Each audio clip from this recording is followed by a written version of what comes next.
Buenas tardes. Bueno, ante todo, primero quisiera agradecer a la organización por haber incluido en este segundo Foro Medita un evento dedicado a las librerías. Sobre todo quiero agradecer muy particularmente a los invitados de hoy, a Martin, James, a Nicolás, que han aceptado venir prácticamente al momento que les envié la invitación. Rápidamente me dijeron que sí, yo les agradezco muchísimo el esfuerzo. Y debo excusar la presencia de Cristian Torel debido a motivos de salud que espero que sean pasajeros, pero Cristian ha pedido, ha encargado a Nicolás, que tengo a mi izquierda, que es un librero que trabaja con él desde hace 20 años, para que le represente hoy aquí.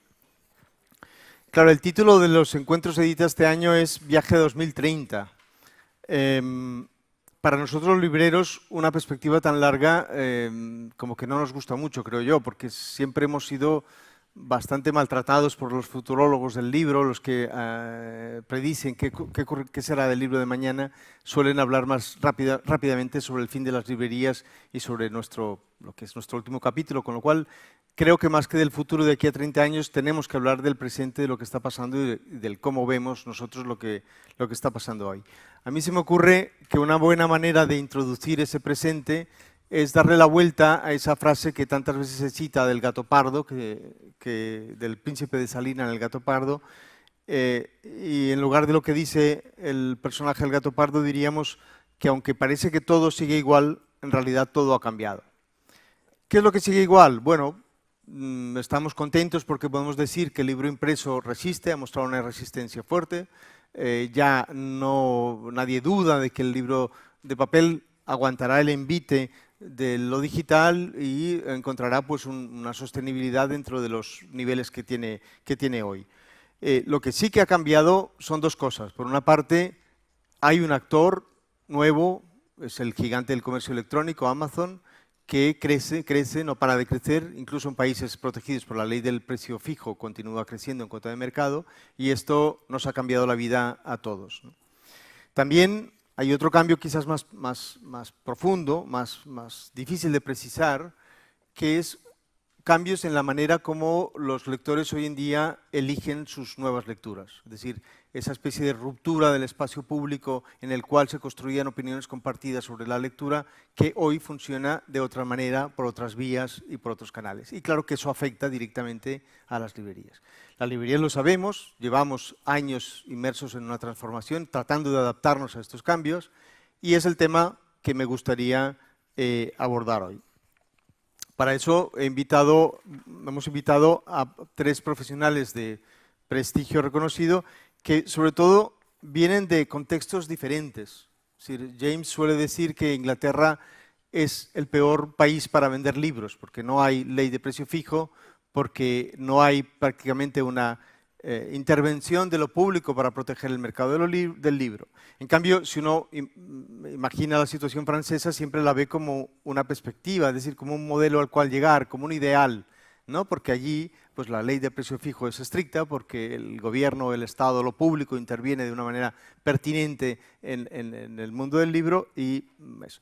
Y Martin viene de un contexto que también es terriblemente difícil porque es una librería académica en un país que necesita, que se apoya en el libro en inglés, que por lo tanto es un libro de importación donde pues Amazon tiene una agresividad particularmente fuerte. Entonces yo creo que lo interesante hoy es que crucemos estas tres alternativas. Comenzaremos por Martin. Martin es el director y copropietario de Atheneum Buchhandel en Ámsterdam. Si quieres comenzar a proyectar las imágenes. De hecho, su trayectoria profesional es bastante atípica porque él, además de librero, es escritor. Ha publicado pues, media docena de libros, una novela, una colección de cuentos, un libro de poemas, una recopilación de ensayos que se podría traducir como Manzanas y peras sobre la comparación, que está traducido en alemán, al inglés, a varios idiomas. Ha publicado una historia acuática de Holanda y un ensayo, su tesis doctoral sobre el encarcelamiento como experiencia literaria.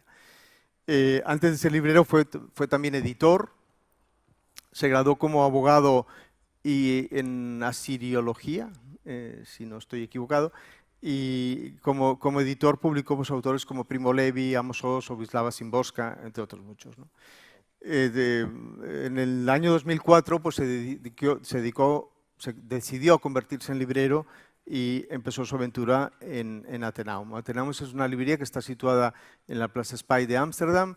Tiene además, bueno, está claro que tiene una orientación marcadamente literaria y basta ver su página web y rápidamente se reconoce esa exigencia tan fuerte. Y además, cerca de la librería tienen un espacio cultural que se llama el Spy 25 y bueno, que realizan una serie de actividades muy interesantes complementarias a la librería. En fin, si quieres hacer tu presentación, pues luego continuamos hablando. Okay. Muy bien, ahora se me oye mejor. Tengo que empezar desde el principio, no pues Yupi. Bueno, entonces aquí pues teníamos un ensayista que quería y editor y que quería una librería para la comunidad literaria en Ámsterdam, los mejores lectores que se podría tener. Y entonces es cuando empezó con esta librería que tenemos a la derecha de estos dos edificios. En 1969 añadió lo que se llama el Athenaeum News Center, que es un centro donde tenemos una gran selección de revistas y de periódicos extranjeros muy importantes también, y empezó una historia de 51 años. El año pasado celebramos los primeros 50 años con un documental y un libro que se escribió sobre nuestra compañía. Empleamos a unas 50 personas, tenemos unas ventas de alrededor de 7 millones de euros, esperemos que este año sea más, pero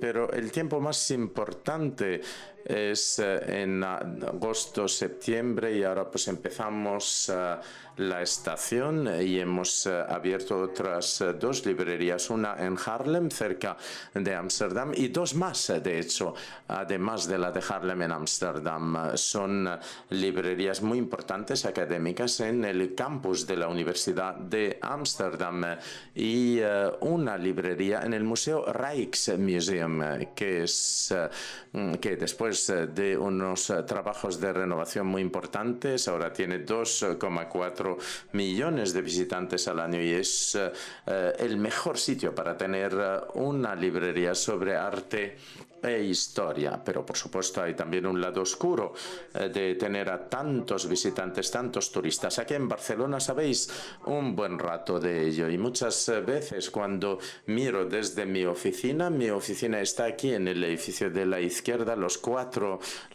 ventanas que hay por encima de la marquesina, no sé cómo se llama esto en inglés, pero en fin. Y el toldo pues aquí tenemos una pequeña escultura enfrente de la librería. Esto es lo que yo veo muchas veces, mucha tontería, mucha idiotez, mucho tráfico, mucha gente, y aquí pues tenéis un día en el que no pasa nada, pero a pesar de todo aquí tenemos un montón de gente y esta gente es como un obstáculo para los lectores que queremos alcanzar. Y entonces, si quiero pensar en el horizonte 2030 desde el punto de vista de una librería física en el centro de una ciudad muy turística, muy histórica, y entonces pues tengo un poquito de miedo, porque una librería física tendría que ser una isla de intelectualidad, un centro de ideas, de inspiración, de concentración y de eventos interesantes, reuniones con escritores y también otras personas relacionadas con la cultura, pero no un circo y una merienda de locos aquí. Y entonces, pues aquí tenemos esta librería y vemos que cada día hay más gente. Quizá en el futuro la librería Athenaeum en el 2030 sea, espero por supuesto que sea una librería que tenga mucho éxito, también también que sea como una revista en forma de librería que compensará por el hecho que las librerías físicas son muy difíciles para operar, especialmente en los centros de las ciudades muy turísticas. Y nosotros vendemos un 30% online, 3-0, un 30% de todas nuestras ventas online, y esto inquieta un poco, no solo para los libros generales, sino los académicos. Cuando lleguemos al 40 o el 50%, mi idea, como he dicho ahora, pues será la realidad. ¿Esto es una mala cosa o buena cosa? No lo sé. Esto depende. Lo podríamos discutir o debatir más tarde, pero tenéis que aseguraros que la librería física siga siendo un lugar interesante, un lugar donde la gente quiera venir, quiera estar inspirada, incluso si no quiere comprar libros. Y este será el reto principal que tendremos en este contexto cambiante. Y ahora lo quiero dejar aquí. Gracias, Martín. Volveremos a hablar de todo esto. Bueno, para mí es un honor presentar a James. James tampoco es fácil de definir su carrera, su trayectoria. James es el fundador de las librerías Down Books. Seguramente muchos de vosotros conoceréis la Down Books, que es la maravillosa Down Books, está en Marylebone High Street. Pero también, aparte de llevar su propio grupo de 4 librerías, de 6 librerías, desde el año 2011 es director general de Waterstone. Y digamos es algo un poco peculiar, como alguien que tiene una cadena de librerías independientes de pronto pasa a ser director de la principal cadena de librerías europea. Esto ocurre a partir de que en un momento de una crisis financiera terrible, muy complicada, un inversor de origen ruso compra la cadena y le propone a Martin la dirección. Yo creo que primero, mi hipótesis es que primero conoció a James y luego le decidió comprar Waterstone.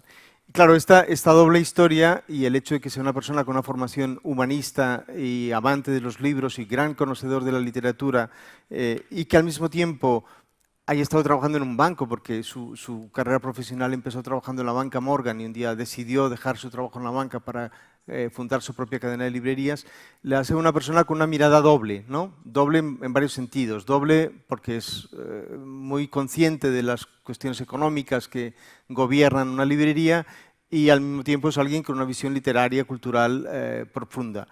Y al mismo tiempo tiene y sigue gestionando su propia cadena de librerías independientes y gestiona la principal cadena de librerías europeas, ¿no? Creo que esa peculiaridad pues, lo convierte en alguien que cuando habla de libros o de librerías, pues todo el mundo le escuchamos con muchísima atención. Adelante. Thank you. Muchas gracias. Yo no sé si van a escucharme con atención después de haber sido descrito como banquero y como director de una cadena de librerías. Y entonces lo siento muchísimo. En el Reino Unido en cuanto a la venta de libros, hemos tenido un viaje al infierno, hemos tenido una pérdida de protección, teníamos un mercado totalmente libre, libros que venían, compañías que venían de Estados Unidos, Amazon llegó sin ningún tipo de protección de precios, puede vender libros un 30, 40, 50% más baratos que cualquier otra librería. Waterstones es una cadena muy importante y entonces empezó a comerse todas las pequeñas cadenas. Tuvimos en el 2006, teníamos 5 o 6 cadenas más pequeñas y entonces todas se fundieron en una muy grande. Y entonces cuando en el 2010, cuando Waterstones estuvo en bancarrota y entonces era de lejos la cadena dominante. Algunas pequeñas seguían, como la mía, por ejemplo, pero muy pocas cadenas seguían sobreviviendo. Y entonces, pues vivimos el infierno. Básicamente era la desaparición de todas las librerías en las calles y entonces estábamos viendo un futuro en el que Amazon sería el vendedor dominante para los libros serios, pero los supermercados seguirían vendiendo los libros populares y también en estas cadenas de tiendas donde se venden chocolates, aguas, etcétera. Pero las librerías serias como la Central desaparecerían. Es lo que pensábamos. Lo que tuvimos que hacer para hacer frente a esto fue reinventarnos. Y yo creo que lo que hicimos fue volver atrás. Hemos vuelto atrás a los valores verdaderos, el ethos verdadero de las librerías. Haciendo esto, quizá también esto nos va a indicar dónde vamos a estar de aquí a 20 años. Yo creo que las librerías están en el corazón de sus barrios y comunidades. Yo creo que la personalidad, la expresión del interés de los libreros. ¿Cómo pueden demostrar este interés? Sería el corazón de sus comunidades. Y entonces los lectores necesitan ser inspirados, les gusta que les inspiren, vienen a encontrarse los unos a los otros. Quizá no necesariamente vienen a comprar libros, pero para descubrir libros, para reconectarse con los libros. De esto se trata y lo que hemos encontrado es que si hacemos esto y entonces podríamos tener una lealtad y fidelidad absolutamente increíble de nuestros lectores. Y entonces pues cuando Waterstones estuvo en bancarrota en el 2010, esto fue justo antes de la aparición del Kindle y de los libros electrónicos en Estados Unidos. Este fenómeno era absolutamente extraordinario. Durante 2 años todo el mundo quería su Kindle, todo el mundo tenía que tener su libro electrónico. El 25% del mercado pasó al digital y entonces tuvimos que hacer frente a este problema y entonces volviendo a los valores reales de lo que es un librero y reconociendo que teníamos que ser eficaces y teníamos que justificar nuestra presencia desde el punto de vista del servicio al cliente y entonces a través de allí podíamos volver a reconectar con los clientes y ahora en los últimos 2 años hemos vuelto a subir de los números rojos y ahora tenemos beneficios y Amazon sigue teniendo Kindle, sigue vendiendo libros que son un 30, 40, 50% más baratos que los nuestros, pero ahora estamos viviendo muy bien, estamos creciendo muy bien, por supuesto, no podemos bajar la guardia, tenemos que ser de verdad excelentes, pero las librerías dependen en los libros, el stock de libros que tienen a través también de sus actividades de mostrar los libros, de merchandising, de cómo presentarlos y cómo de verdad el librero dentro de la librería puede, dar personalidad a esta librería. Yo creo que esta sería la defensa más importante, incluso en la situación tan complicada como la que tenemos en el Reino Unido, en la que tenemos que hacer frente a Amazon. Yo creo que podemos coexistir, no podemos luchar contra ellos, pero ellos tampoco pueden hacer frente a nuestra relación, la conexión humana que tenemos con nuestros clientes. Bueno, presentar para mí a Ombre Blanche, es una librería de Toulouse que supongo que muchos de vosotros conocéis.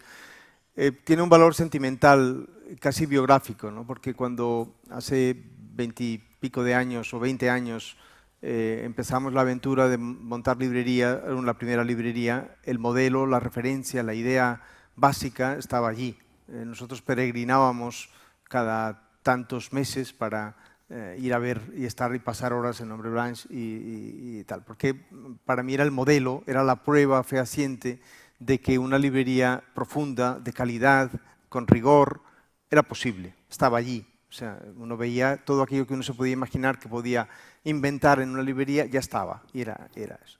Y una vez tuve que confesarme al director diciendo es que yo vengo aquí y llevo muchos años viniendo a copiar, ¿no? A partir de ese momento nos hemos hecho amigos con Cristian. Cristian es una persona que en los años 80 ha estado profundamente involucrado en la lucha por la defensa del libro.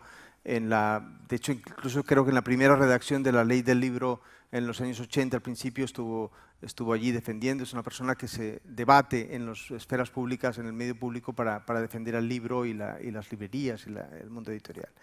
Él desafortunadamente hoy no ha podido venir, pero le ha pedido a Nicolás, que es un librero que trabaja en Ombre Blanche desde hace 20 años y que actualmente es el director de la área de literatura, que lea un breve texto que él ha preparado para el encuentro.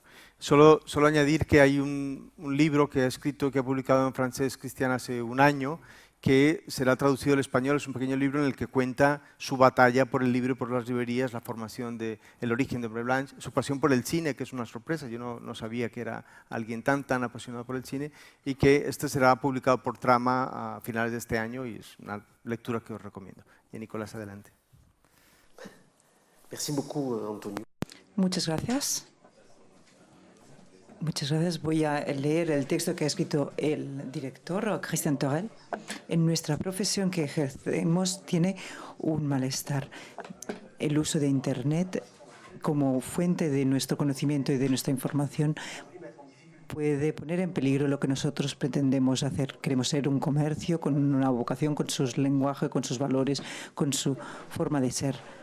Al final, desde los años 70, el libro se encontró en una situación en que, ante el marketing, un marketing que muchas veces había ayudado a intervenir y hacer que el consumidor fuera el que recibiera esta información. La idea, los lectores empezaron a darse cuenta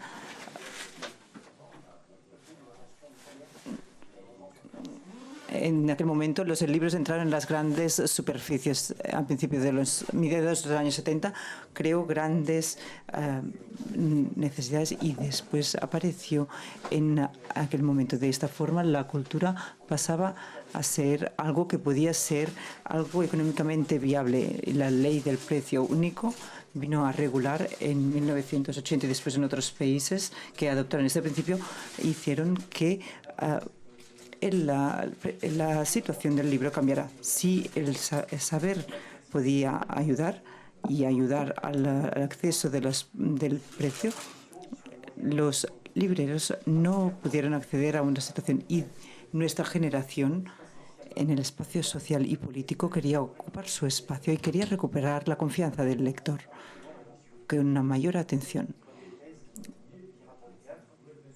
Y la idea era que queríamos ser elitistas para todos. En aquel momento, lo que queríamos era encontrar los lectores y los libros. Lo que queríamos era proponer una serie de libros que representaban lo que los catálogos de lengua francesa habían producido, lo mejor que habían producido en aquel momento en todos los ámbitos.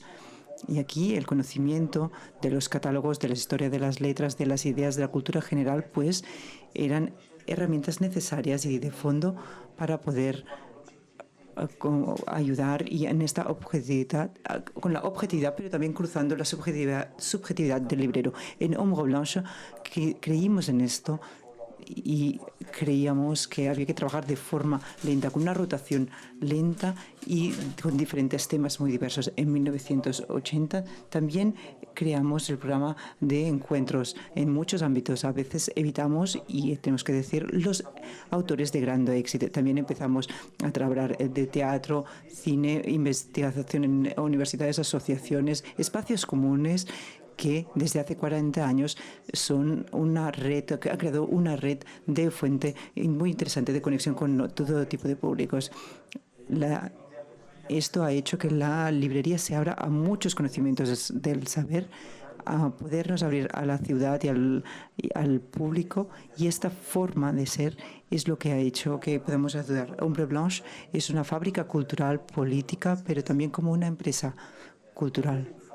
En una segunda fase, en el ámbito del libro, en este ámbito, nosotros lo que queríamos era capitalizar un conocimiento y unos públicos y una serie de intermediarios políticos. Y esta fase que comenzó hace más de 20 años y después con la época de Internet empezó la desmaterialización.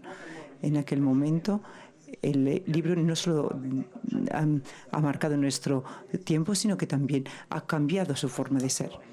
Después de haber estado durante mucho tiempo bajo observación entre el año 2000 y 2010, el libro en papel ha demostrado que puede resistir, que es una cosa que sorprende y que puede satisfacer las necesidades del lector. Y sin duda el uso del teléfono y de otros y del ordenador ha cambiado la forma de leer de las personas.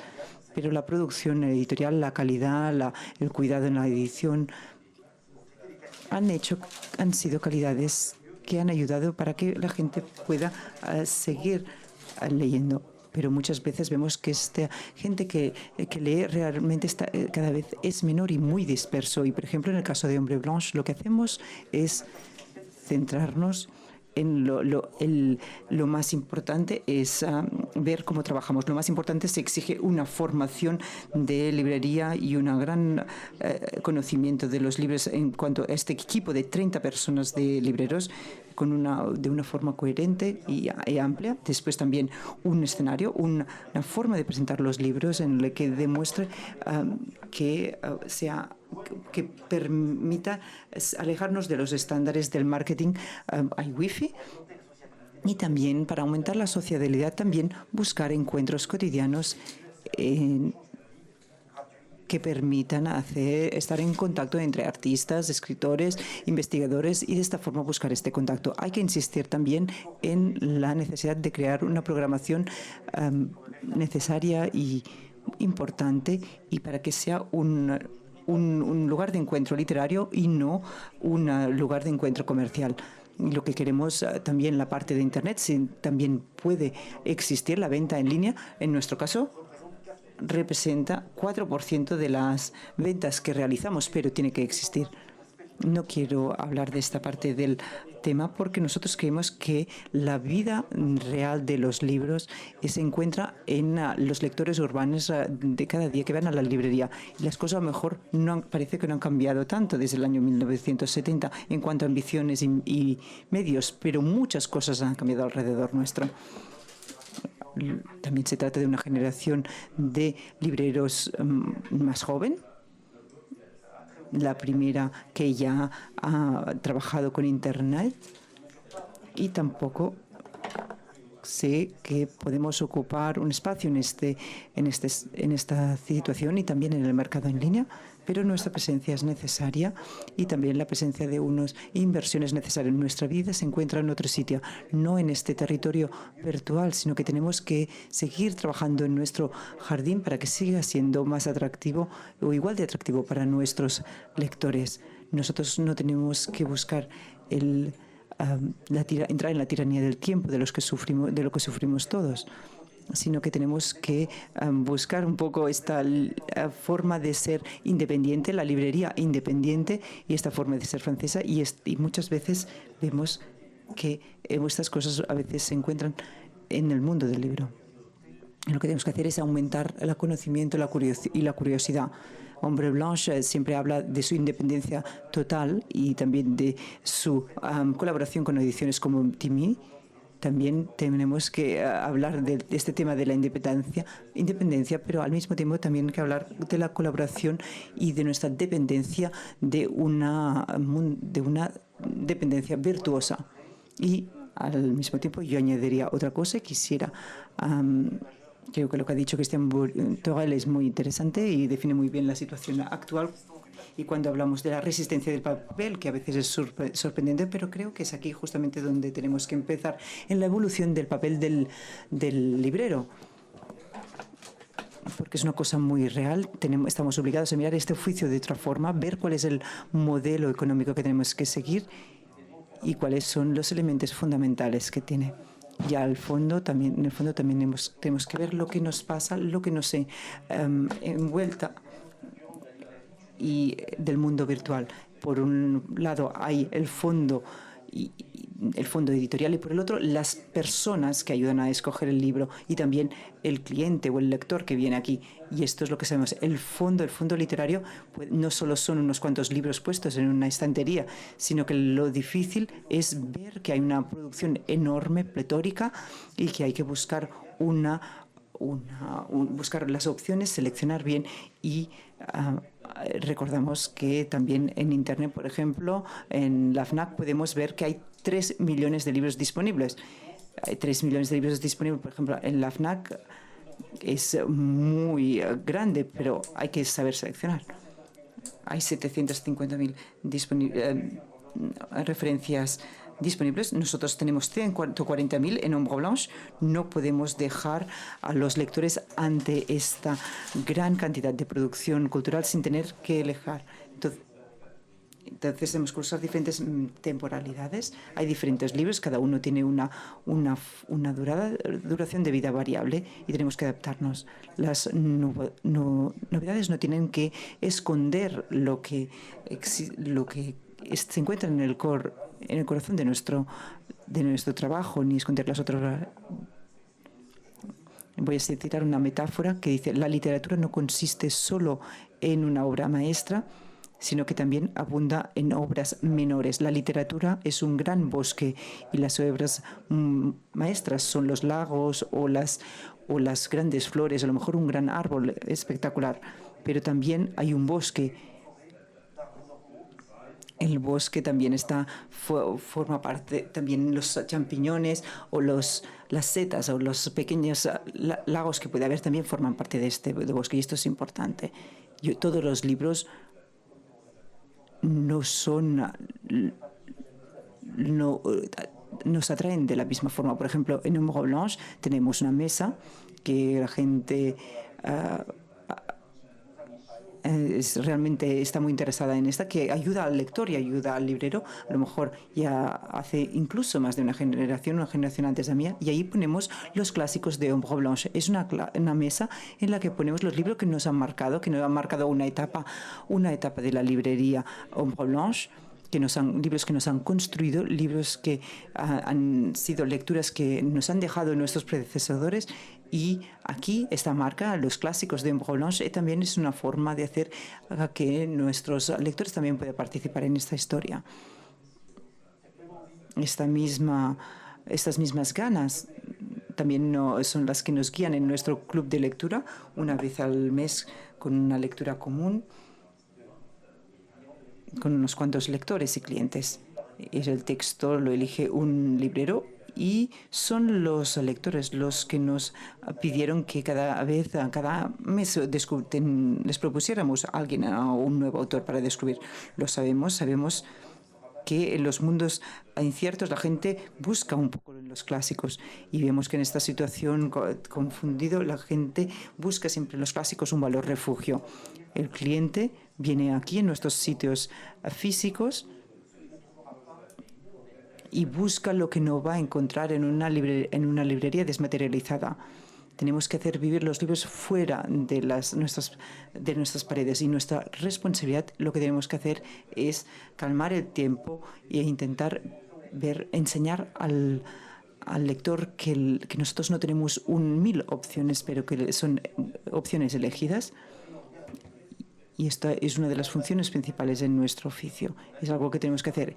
Un algoritmo que tiene que ser. Y ante esta aceleración del digital, la presencia de lo humano es lo que hace realmente nuestra fuerza en Ombre Blanche. No podemos competir con Amazon a nivel de Internet, pero podemos apostar por la relación entre el librero y el lector. Y esto es un privilegio y algo que podemos. Merci.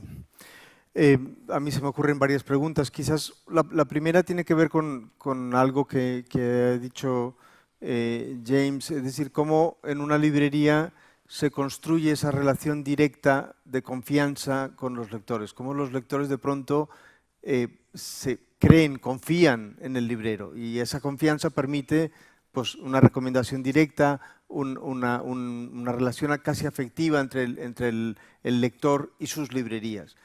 Eso para mí es vital en un momento en el que las decisiones sobre lo que voy a leer en el futuro las toma el lector ya no guiándose por las referencias públicas que eran conocidas hasta hace poco, los críticos literarios, la gente que publicaba las reseñas en los periódicos, sino de otra manera distinta. Es decir, hoy alguien está leyendo una crítica y el momento puede decidir desde su teléfono adquirir un libro que le ha llamado la atención mientras está leyendo. Entonces, en ese contexto de cambio de la manera como elegimos las futuras lecturas, ¿cómo podemos los libreros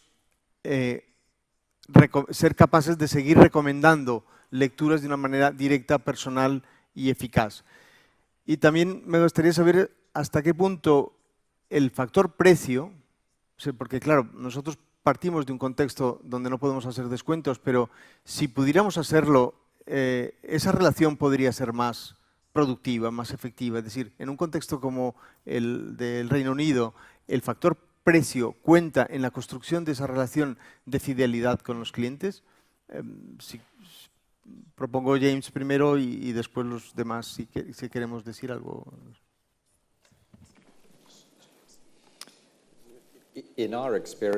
En nuestra experiencia, el precio solo es importante si hemos perdido la confianza de nuestros lectores. Como habías dicho, todo tiene que ver con esta relación entre el librero y los lectores. Por supuesto, tenemos que asegurarnos que hemos elegido el mejor libro, pero lo que estamos diciendo es ofrecer esta confianza al lector, que el libro que el lector tiene entre las manos es especial, y entonces cuando salgan de nuestra librería con su libro se van a sentir bien, porque van a saber que este libro es especial. Por supuesto, es idéntico a cualquier libro también que les haya mandado Amazon, tiene la misma forma, las mismas letras, etcétera, pero ha perdido valor. En cambio, este libro que llevan en una bolsa saliendo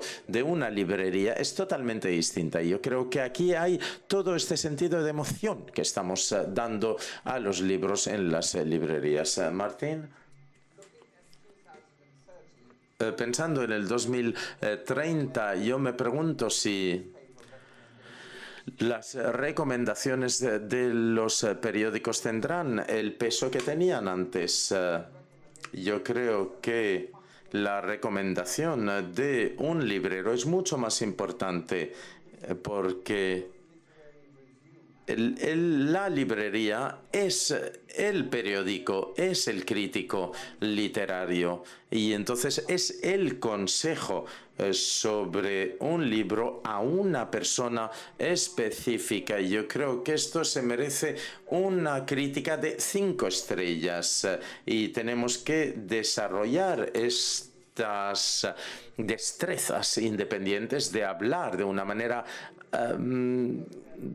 profesional y basándose en conocimientos y en experiencia, porque entonces quizá no habrá periódicos o revistas literarias en el 2030 que se parezcan a las que conocíamos hace 10 o 20 años. Algunas revistas literarias siguen existiendo, pero otras no. Por eso estoy totalmente de acuerdo con James Daunt que deberíamos construir el valor de vender no solo de una manera comercial, sino que también tenemos que vender de una manera mucho más personalizada, más culturalmente.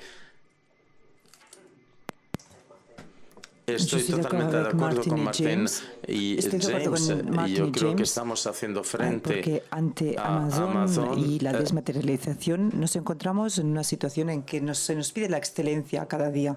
Yo creo que nada puede sustituir el vínculo que puede existir entre un lector y su prescriptor, y que seguramente los periódicos, los medios de comunicación, al final serán tan locales y tan concretos. Nosotros lo vemos, por ejemplo, en Francia lo vemos que el número de prescriptores se ha reducido. Antes había programas de televisión que hablan de esto y al día siguiente de hablar de un libro la gente iba a la librería a comprar el libro del que se había hablado, que se había visto en la tele. Pero ahora casi ya no existe esto, o existe de forma muy muy fragmentada. Yo creo que realmente la mediación que existe de una persona física en un sitio es Pero bueno, indispensable. En Francia existe esas pequeñas intervenciones públicas que promueven la lectura. Entre nosotros, por ejemplo, ya hace tiempo que no existen, prácticamente no existen.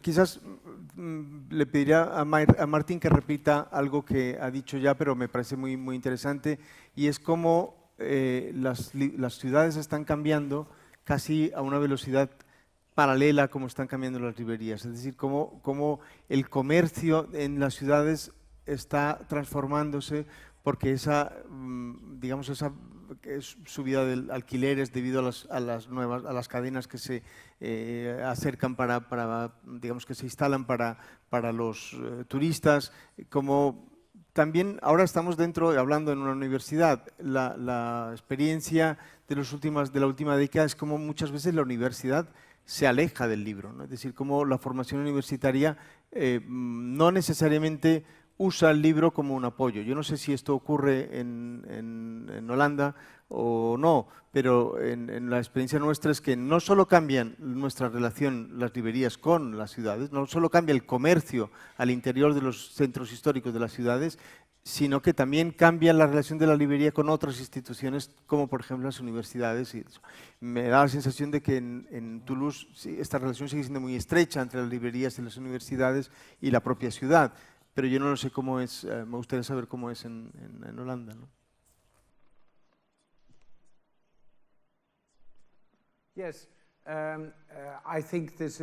Sí, creo que esto no es solo algo que que ocurre en Ámsterdam.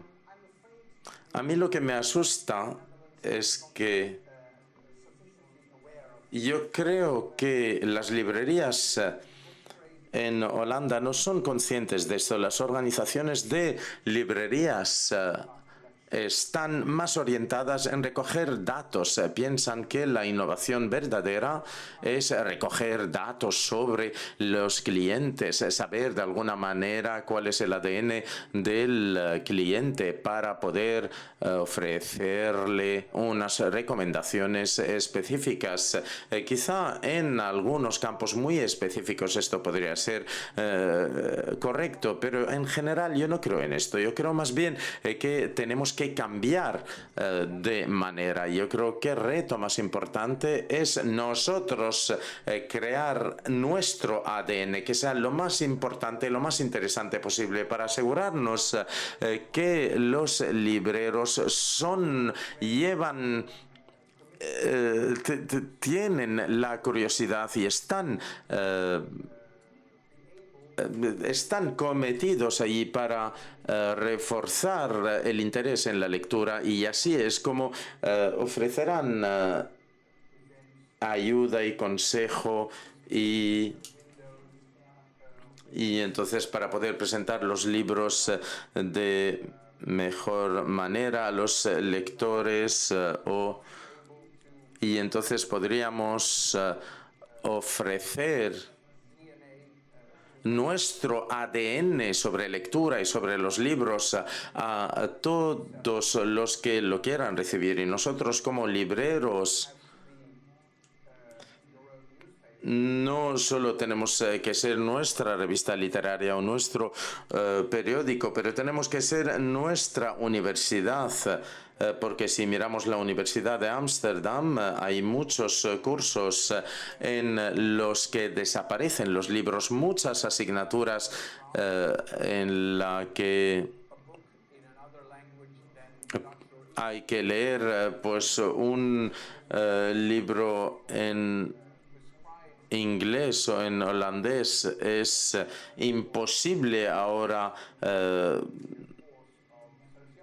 aconsejar a los alumnos que lean a un francés o a un alemán en la clase de antropología y sociología, porque los alumnos ya no hablan francés y ya no hay traducción al holandés. Del francés quizá lo lean en inglés, no lo sé, pero la situación está cambiando. Yo creo que una buena librería académica, cultural, literaria,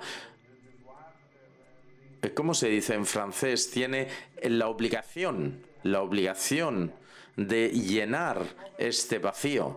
Y no solo se puede hacer de una manera física, y una parte de nuestro trabajo es llevar la atracción también de una librería física a través de los canales de Internet. Es lo que hemos hecho en nuestra página web, por ejemplo, a través de unas entrevistas por email con traductores, con escritores, publicando algunos fragmentos de nuevos libros, también ofreciendo críticas, también imprimiendo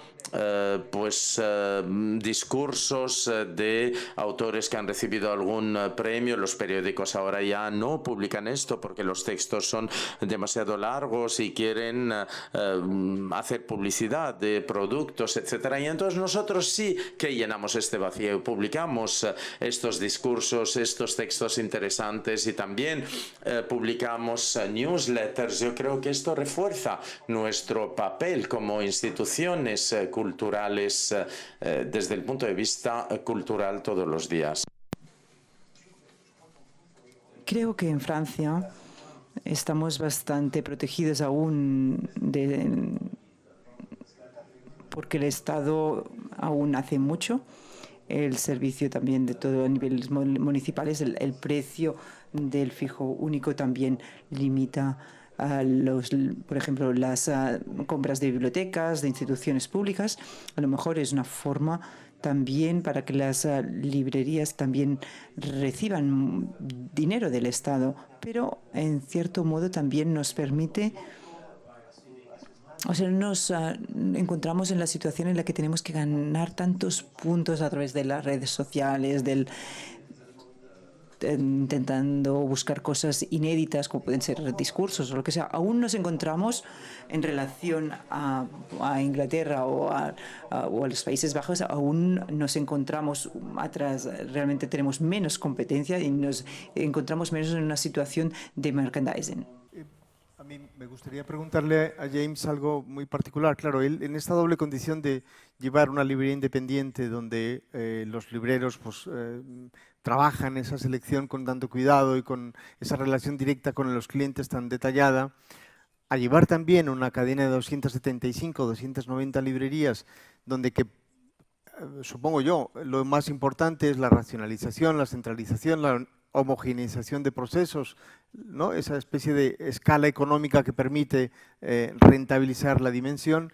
¿Cómo es posible compatibilizar ambas visiones? Es decir, ¿cómo puedo yo llevar eso que es particular a eso que es una estructura tan grande y tan compleja de gestionar como es una cadena de estas librerías? ¿Cómo puedo, hasta qué punto esa organización central es más importante que la gestión local de la librería?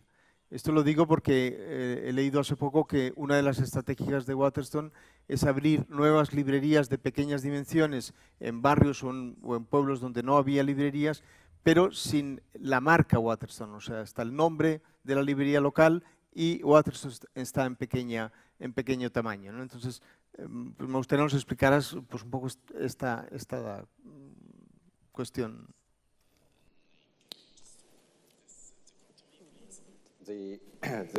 Pues bueno, pues las ventas de Waterstone en 2011, Waterstone perdió 34 millones de libras. Es cuando los rusos nos salvaron, y entonces las ventas eran 500 millones de libras y ahora vendemos 100 millones de libras menos en libros. Las ventas cayeron del 2011 al 2014 de 100 millones. Es cuando Kindle estaba ganando, pero en el 2015 con el mismo número de librerías, a pesar de vender menos, hicimos 40 millones de libras, y entonces lo cambiamos. La clave de hacer esto era de no tener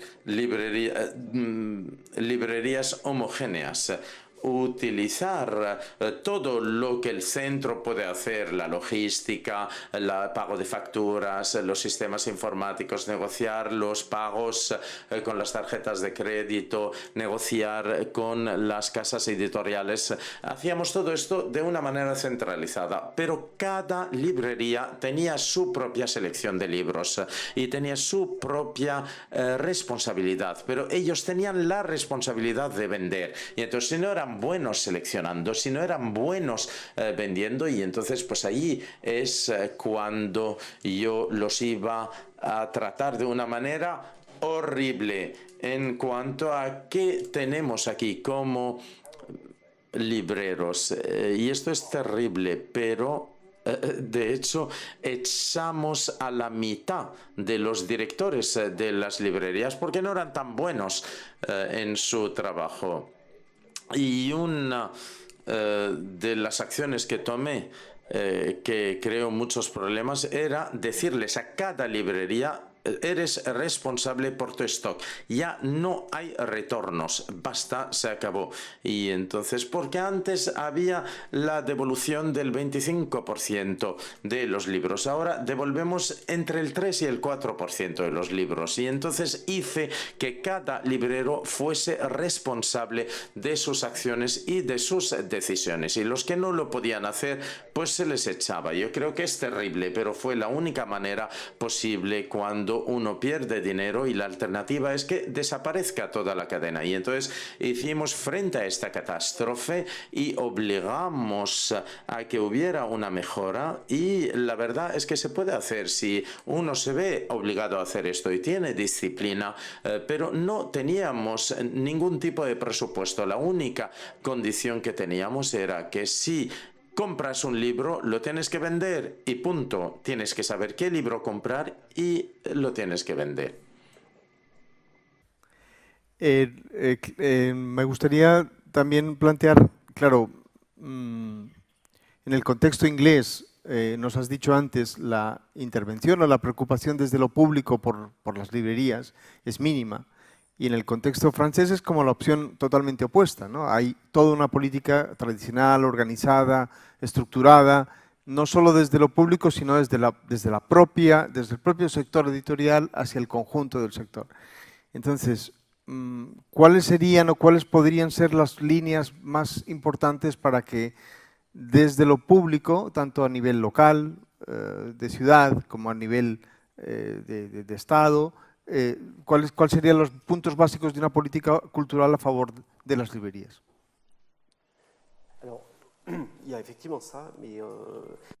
Sí, hay esto y hay otro elemento, es que me parece que en Francia también, dentro de la cadena del libro, lo que llamaba mi director el ecosistema virtuoso, con el precio único fijo, las librerías tienen una retrocesión, un margen comercial más importante, y puesto que no podemos hacer reducciones sobre el precio, esto aumenta el margen final, pero tengo la sensación que tenemos un sistema de distribución de libros que funciona muy bien, con una plataforma dirigida de manera colegial por agrupaciones de libreros y editores. Los libros podrían, para llegar y volver, el precio físico de la distribución se divide entre las librerías y los editores, y tengo la sensación de que tenemos un sistema mucho menos globalizado en Francia.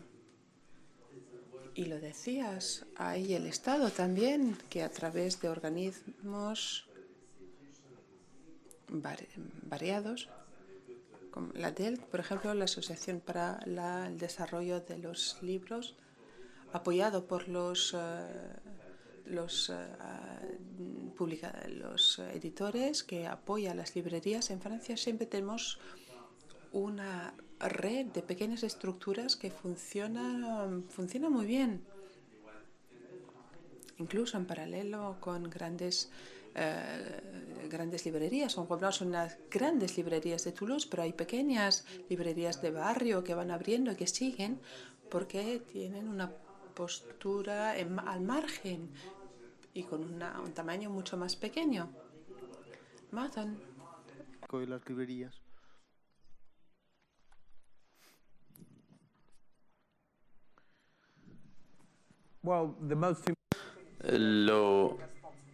La responsabilidad más importante de las autoridades holandesas es hacer que se respete la ley sobre el precio fijo. Este esquema es muy importante, si no, Atheneum habría tenido muchísimos problemas en respetar la alta calidad de libros con los que trabajamos. En cuanto al resto, yo solo recibo problemas por parte de las autoridades, que si licencia por aquí, que si trabajo, que si obras públicas justo enfrente, que si se cambian las líneas de tranvías y de autobuses y esto también nos perjudica. Incluso si yo fui funcionario durante 6 años en el Ministerio de Cultura, pues acabé odiando las autoridades públicas muchísimo, las odio a muerte. No hay mucho que... No.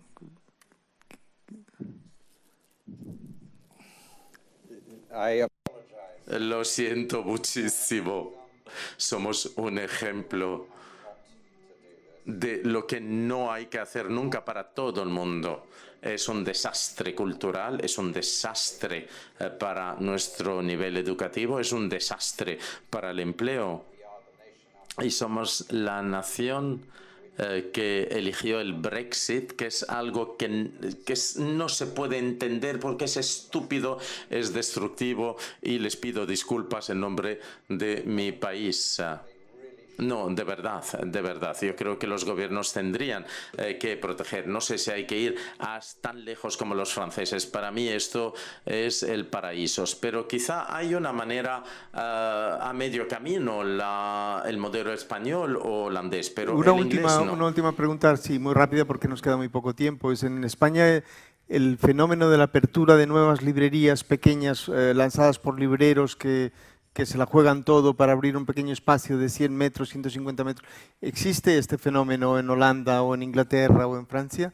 Las librerías de autor, por llamarlo de alguna manera. No, no. ¿En Holanda? Sí,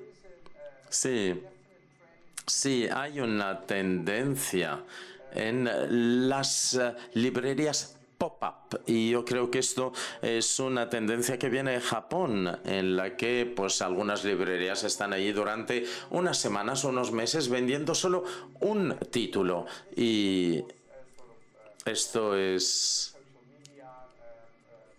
se basa en el fuego que se propaga en las redes sociales. Hicimos lo mismo, por ejemplo, en construyendo nuestro periódico nacional, que de hecho pasó a Ámsterdam y tenían un espacio que no utilizaba nadie, y entonces yo dije, podríamos allí montar una librería pequeña simplemente pues para recibir este periódico tan importante en Ámsterdam y para también utilizar a todos los escritores y periodistas que venían aquí. Durante 2 años esto funcionó muy bien y esto fue un plan.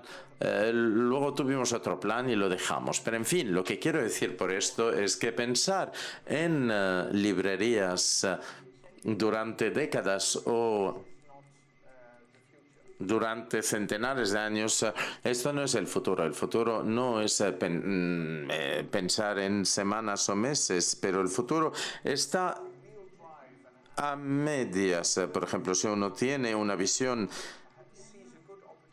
comercial y ve una buena oportunidad para abrir una librería en algún sitio durante un par de años y luego dejarlo y hacer otra cosa, esto está muy bien, yo creo. Esto es la diversidad de la cultura de los libros, pero por supuesto para los propietarios de compañías, para los inversores, esta no es una propuesta atractiva.